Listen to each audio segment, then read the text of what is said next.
Hello amigos, coming us down. Welcome back to the channel. My name's Dan, and we kick off my Copa America series. Finally, obviously Copa America started now alongside the Euros, and yeah, I'm going to be following Mexico through the entire tournament, hopefully, as well as following England through the Euros. So yeah, Mexico finally got down to their first game of the tournament against Jamaica, and yeah, it was always going to be a tough game. Jamaica's probably the toughest team that Mexico has in their group, which obviously includes Venezuela and Ecuador.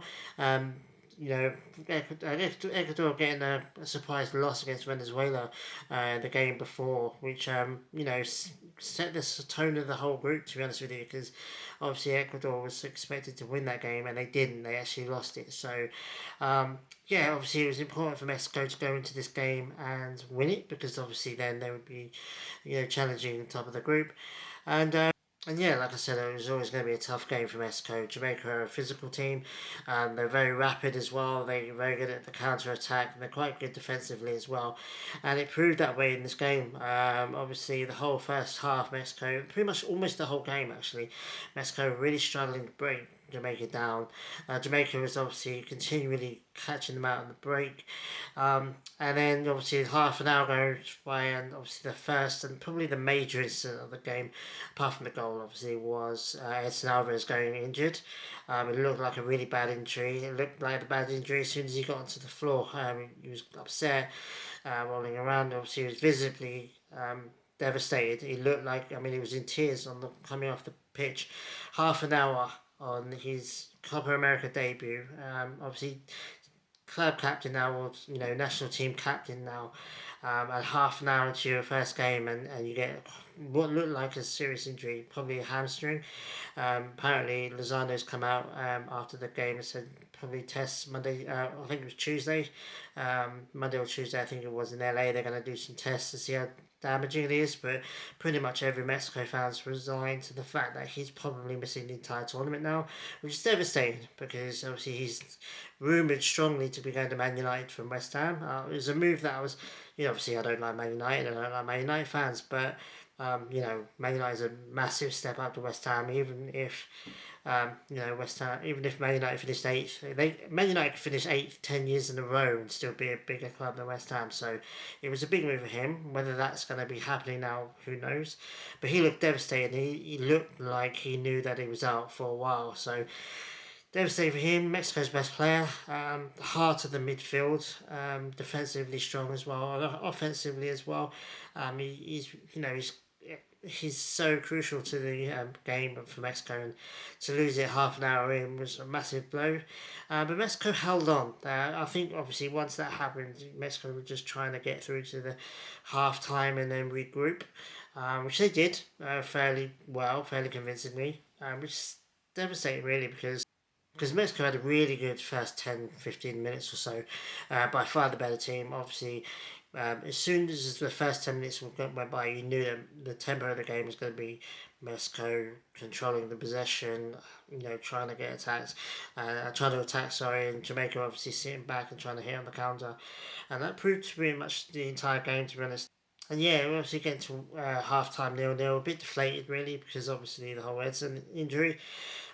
Can't express just how devastating that is for him and for the national team. But hopefully he's not out for too long, and hopefully his club career is not too impacted by it. But yeah, back into the game, second half more of the same really. Mexico trying to break Jamaica down. Very struggling. The offensively for Mexico were just terrible. All the attacking players sucked. If I'm being brutally honest, Jimenez wasn't great either. I think he was hooked off unfairly. He was subbed off, and I think it was unfair. I think he should have been. I think Jimenez is the one player I think that you should keep on the entire game. Lozano was talking about the fact that he's trying to build a team around Jimenez and trying to. Jimenez is going to be the number 9. He's going to be the striker for Mexico, and he takes him off, and it just makes no sense. I think Quinones had a decent game. I think Mexico's best chances, apart from the goal, was from him. He's very direct, very powerful as well. I think he's just a bit wasted out in the left wing. With Jimenez gone in the second half, I think Quinones drifted off into the middle a bit more and kind of had a bit more of an impact. And you could tell that in the last 15, 20 minutes or so, Mexico really were the dominant team again, and had a really good few chances, to be honest with you, to score some goals. But it ended up being, of all people, Gerardo Arteaga, um, which is kind of um, satisfying for a lot of Mexico fans who have been sick and tired of Gallardo playing left back all the time. Arteaga should have been introduced into this team probably a year ago, maybe even 2 years ago. Um, Definitely should have been the starting left back going into Qatar World Cup, but it is what it is. And yeah, it was a really, really, really good goal. Just a massive strike, and went straight into the goal. Brilliant from him. Obviously, it was enough to get the win. Not convincing, obviously, the whole attacking. I mean, not just Jimenez, but Antuna, I don't think had a really good game. Alvarado came on, didn't really do too much, but he only had about 13 minutes or so. No Vega, so I'd been interested. I was kind of keen for Vega to come on. I think Vega offers something offensively that maybe not too many Mexico players offer too. And Orbelin Pineda as well. He didn't have a good game either. He had a quite bad game. Midfield wise, it was alright. The defence was probably the best part of the team. Obviously, Arteaga getting the goal. I thought Jorge Sanchez was alright actually in right back. Probably one of his better games for Mexico. But the centre backs for me just phenomenal. They were brilliant. They had one lapse in judgment. We conceded a goal. Obviously, everyone's like, "Oh no, they scored!" And Antonio of all people scoring, but it was ruled out as offside. So lucky, he was lucky to be honest with you.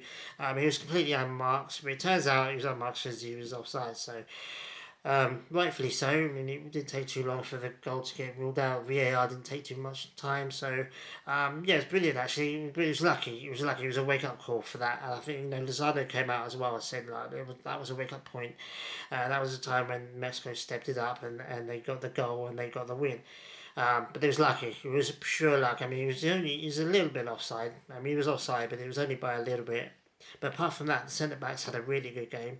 There's stats and stuff that will tell you that I've read that so many clearances, so many tackles and passes or whatever. But even just by looking at them, watching them play, the centre backs were solid. You can tell that they're Vasquez and Montes are going to be the centre backs for Mexico for at least a couple of years, in my opinion.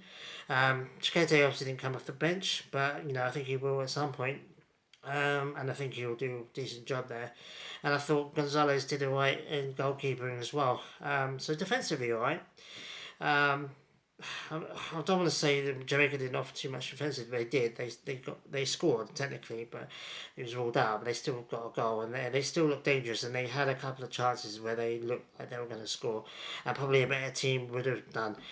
But I think overall, I think Mexico deserved to win. It was a sloppy game, to be honest with you. Obviously, the EDSON injury just took the fizz out of the whole thing for me anyway, and I think for a lot of Mexico fans.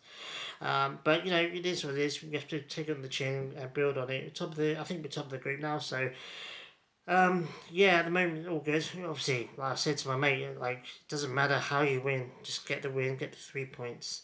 And just keep going. That's what tournament football is all about. It doesn't matter necessarily. Doesn't really matter how many goals you score. And a clean sheet for Gonzalez for his competitive debut. I think it is. I think an international competition. So that's good for him. Good for the defence as well, like I said. But offensively, we need to work on it. I don't think Antuna should start the next game. Having said that, I don't really want Pierro to start because he will be the one that gets blamed if Mexico loses. So yeah, overall, decent game, decent result. Could have been better, could have been worse. And we move on. Obviously we've got 2 more games to play in the group stage. Which means Venezuela is up next, and that's surprisingly going to be the one I think that Mexico fans are going to be more worried about. The win over Ecuador, it wasn't just the fact that they got a win, it wasn't just the fact that Ecuador got a player sent off. They were just dominant the entire game, so they look a bit of like a dark horse, to be honest with you. But if we could beat Venezuela, then got a good chance of winning the group and then it's knockout stages. But yeah, then obviously got Ecuador a few days after that. So yeah, tough games. We can't take any of these games lightly. But it's so far so good. And if we, like I said, if we can get a win against Venezuela, you know, somehow get the offense flying, because it hasn't been for. I mean, they scored a couple of goals against Brazil a couple of games ago, but obviously in competition, I mean, this competition, you know, all the attackers for this game was just. They were just all trash, so they all need to step up. Yeah, like I said, they get a win against Venezuela. You know, I think I've got to reckon that Jamaica's probably they should beat Ecuador. But if we can beat Venezuela, then obviously that puts Mexico in the driver's seat to get top of the group, and then you know it's whoever we get next. But yeah, I'm not going to look too far ahead at the moment. Just for the Venezuela game next, and obviously enjoy the game today. Obviously enjoy the win and the result. But yeah, like I said, there's things that need to be improved. I think Jimmy's probably going to start off with the same lineup again. Just like Gareth Southgate did with England from their first to second game. But I wouldn't be too shocked if he makes a couple of offensive changes. I think Jimenez has to start again. Quinones on the left, I'm not sure, to be honest with you. But again, Antuna out on the right, I'm not sure either. Maybe Vega starts at left wing, maybe next game. We'll have to wait and see. But yeah, overall decent. I'm not looking too far ahead, like I said, and I'm not analysing it too much in terms of like this player could have done better, this player didn't pass enough. I think the midfield did alright, did its job, mostly. But yeah, I mean, it is what it is. We have to wait and see how we perform in the rest of the tournament. But let me know in the comments who you thought played well that I haven't mentioned, who played badly, who deserves to start that was on the bench that didn't start today. And obviously, you know, what do you think about Edson's injury? You know, do you think it affects his potential move to Man United or anywhere else, or do you think he could stay?